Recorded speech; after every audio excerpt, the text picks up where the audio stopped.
Thanks for staying with us this afternoon. A tough economic climate and rising unemployment have all fueled gambling in South Africa, with online betting becoming increasingly popular after the COVID-19 pandemic. Now, our business reporter, Ntokozo Khumalo, is unpacking the story for us. Ntokozo, have you found out what people are placing their bets on and just how much some are spending every month?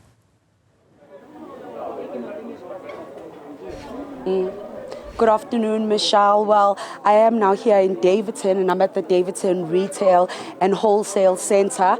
Behind me is one of these sports betting centers here, and it really has been busy over the last hour and a half or so that we have been here.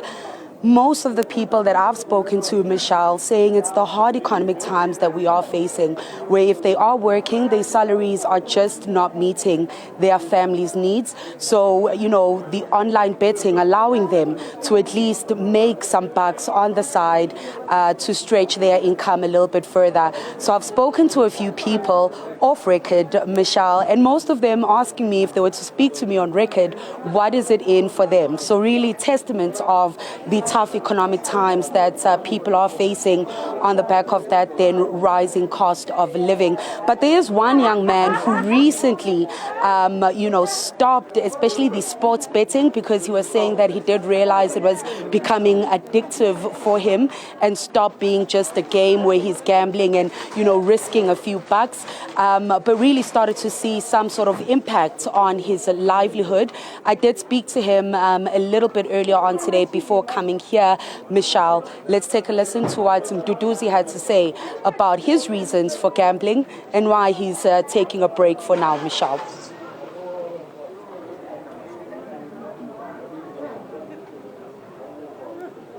All right, we'll bring that clip a little later on in the program, Ntokozo.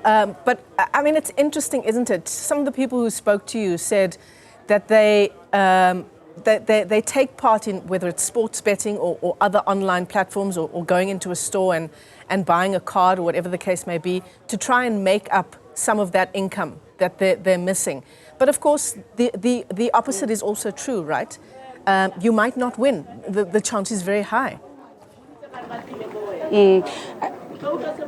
Absolutely, Michelle. And I suppose it is that balancing act because, the financial planners as well that I've spoken to that we'll hear from later on today, highlighting that, of course, the way gambling works is you will have that lucky streak as you get into it. But once you see that you are winning and you start relying, whether it's 100 Rand, 400 bucks, because those are sort of the numbers that we are hearing people winning, 400 Rand a week, 500 Rand, 1,000 Rand a week. So that's money, Michelle, that really does, go a long way.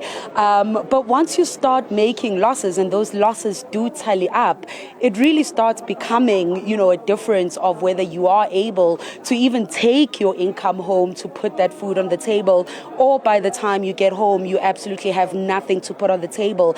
And when we crossed from the super bets in downtown Johannesburg, Michelle, on Commissioner Street, from as early as 9 o'clock, people on their way to work, some who were working night shift, on their way to home, walking in and out of that facility, from young, old, women, men, it really didn't matter. We just saw people going in by the droves to get their tickets.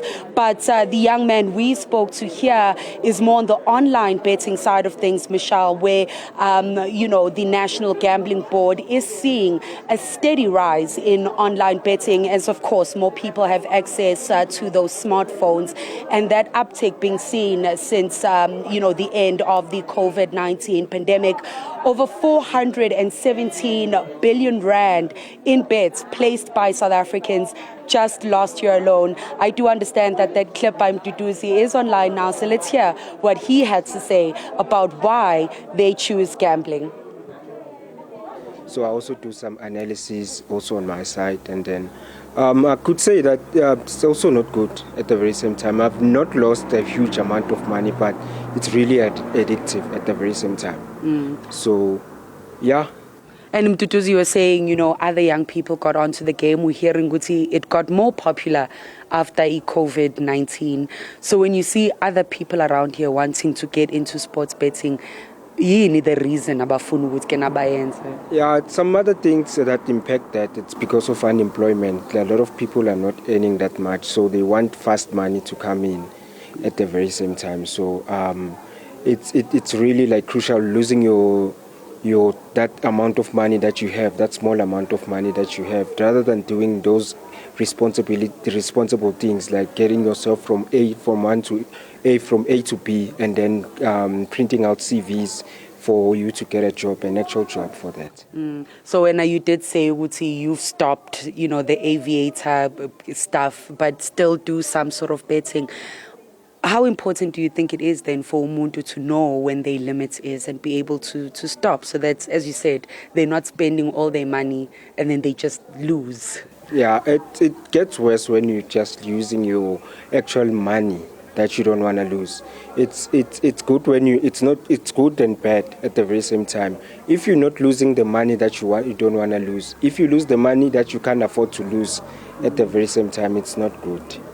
And can you share with us just how big the winnings can get, but as well as how low, the losses can get as well? Yeah, it could get like from 5 rand to 1 rand, from 1 rand to 5 rand, and then you can lose like for around about 1,000 to about 5,000 at the very same time if you're not using aviator the right way. And it can get tempting at the very same time also, because there's winners. You can see that there's people who are also winning from these things.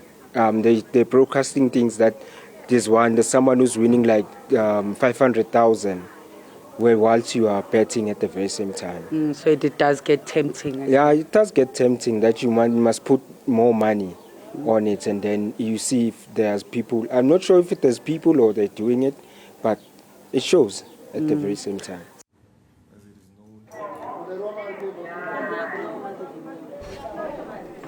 So, Michelle, I am also going to speak to the Financial Sector Conduct Authority, just, highlighting some of those dangers as we see online betting continue to mount as South Africans face that financial pressure.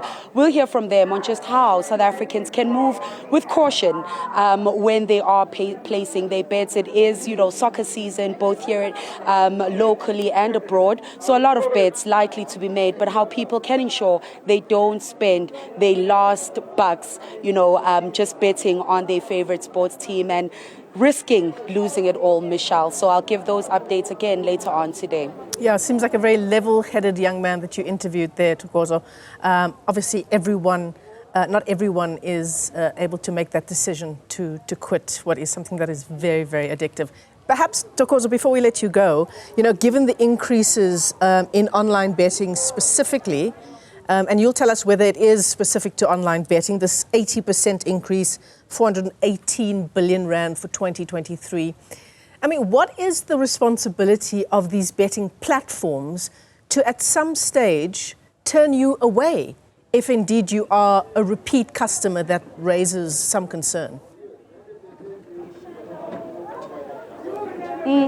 And Michelle, that's the interesting thing, because even some of the people that do place bets that we spoke to off the record, raising that concern that they do have friends, family that are really knee-deep in the gambling, loss after loss after loss, but still placing those bets, and saying that those warnings from the companies themselves not loud enough, Michelle. So I did request a chat with Superbets to just get insights on how much they are investing in that consumer education. When you scroll through the websites, Michelle, you do see the warnings here and there, and you do see some of that education, but it didn't seem prevalent enough. I was able to kind of skim through a lot of the pages with that information. Really, I have to go through a tab, go to the bottom of the page to find that information about how to place bets responsibly. So that's certainly a question that I'm hoping I'm able to raise with Superbets on